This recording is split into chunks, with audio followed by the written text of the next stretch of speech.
In this edition of For the Quantum Grammar Shoot podcast, I would like to talk about breathing and breath, and really how critical it is to performing successfully with correct sentence structure, communication, parsing, syntax, grammar. Not only that, but also life as a whole, in totality. Welcome to For the Quantum Grammar Shoot podcast, the only podcast of its kind on the interwebs. I am your host, Jason Matthew Glass, full stop. In this podcast, I will be discussing matters that have a connection to correct sentence structure, communication, parsing, syntax, grammar, the wonderful technology brought to the public in 1988 by DAVID-WYNN, Miller, as viewed through the lens of course, my own viewpoint, my own perception, but also through the lens of quantum grammar. So, welcome, and let's get to it.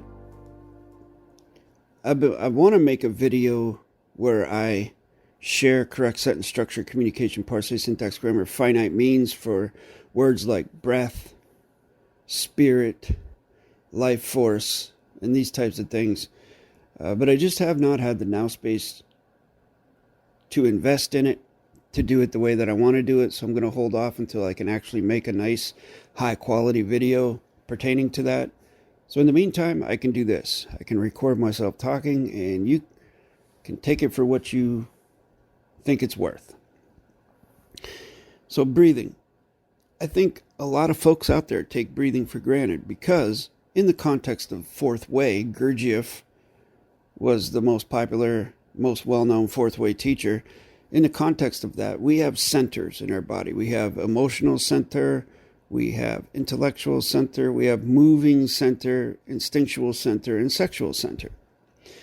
Breathing would fall into the instinctual center because we don't have to think about it really to do it. If we're not thinking about breathing, we're still doing it. You know what I mean? It's just like blinking or even swallowing. We don't have to think about it. It just happens. It's instinctual. It's not like the moving center where you say, okay, I'm going to move my arm. And then you move your arm. Your arm doesn't move by itself. You have to consciously think about it. Breathing is not the same thing. So a lot of these things I feel like we take for granted, like we don't think too much about them or their importance. Now I know some of us out there are very, hip, as the kids would say in the 1960s or 70s, hip to diet and exercise and getting in shape and all this stuff, and worried about your physical vessel, right? And yes, if you have a clean diet and you are fit, you keep your vessel, your machine, in good working order, everything greased up and ready to go, your joints and things like that, your physicality, that yes, it does improve your mental acumen. It does improve your capacity and focus and things like that. All right? You can fast from food and you'll be okay for a long time. You can fast from water and be okay for a while too, You can go days, right? To show you, to demonstrate the importance of breath and breathing, try to fast from air once. Try to fast from breathing. See how long you last. Your body will physically not allow you to do that.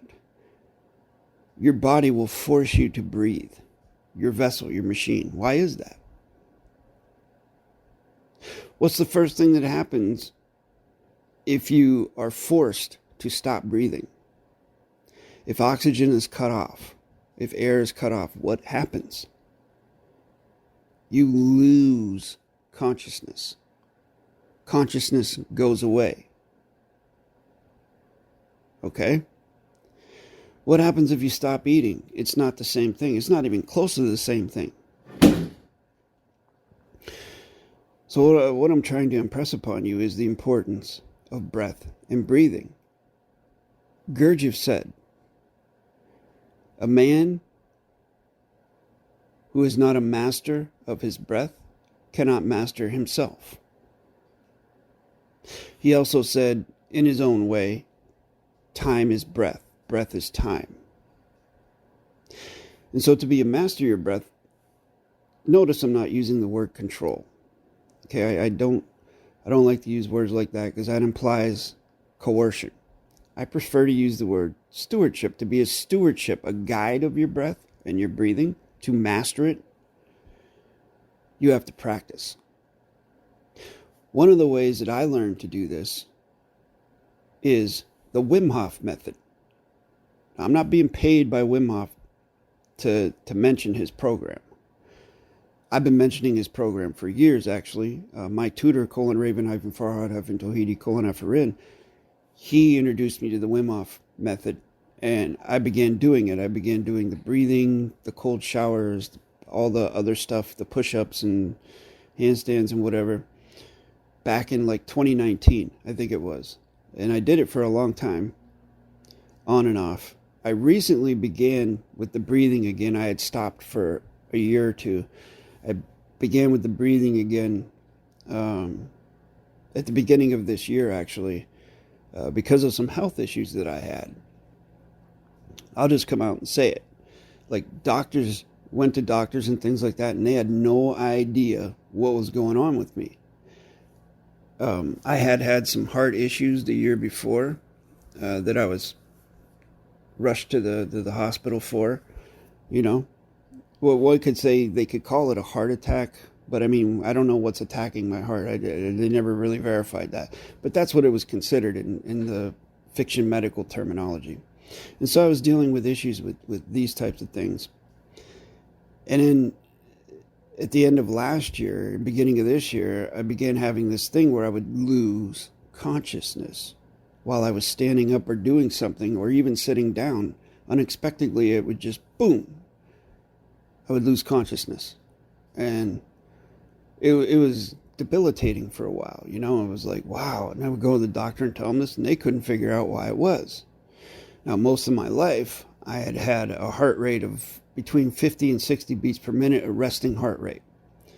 Because I was always very athletic, always, you know, doing things like running and boxing, martial arts, jiu-jitsu, Muay Thai, all these things, you know.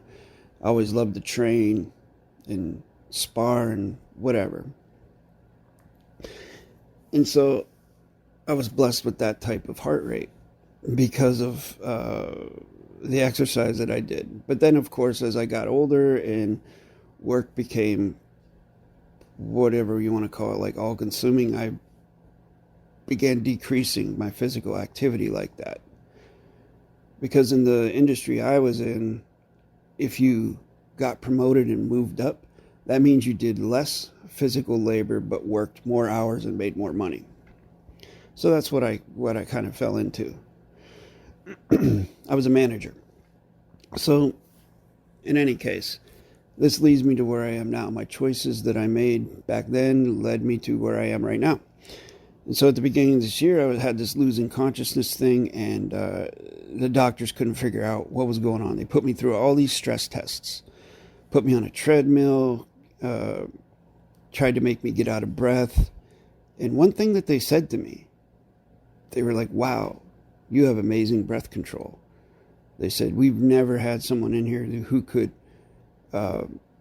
control their breath like you and remain calm and carry on a conversation while your heart gets up to, 150 beats per minute. Especially someone like you who has had heart issues and things like that. And I attribute that to the breath work that I've done. And so when they said that, it kind of like, bing, like a light bulb went off in my head. And so I started doing the Wim Hof method again, the breathing retention. And I did 3 to 5 rounds 3 or 4 times a day.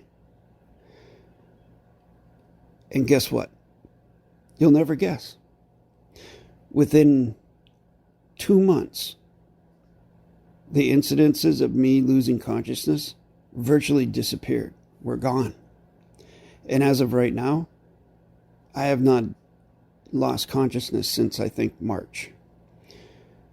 I don't even feel like I'm going to pass out or anything like that. And I attribute that to breathing. Because it's the only real thing that changed. Other than I take this, Raven suggested to me, hey, try liquid oxygen. Try taking that solution with your water, whatever, twice a day. And so I started doing that as well, and, that could probably have some effect. But I feel like the most important thing was the breathing.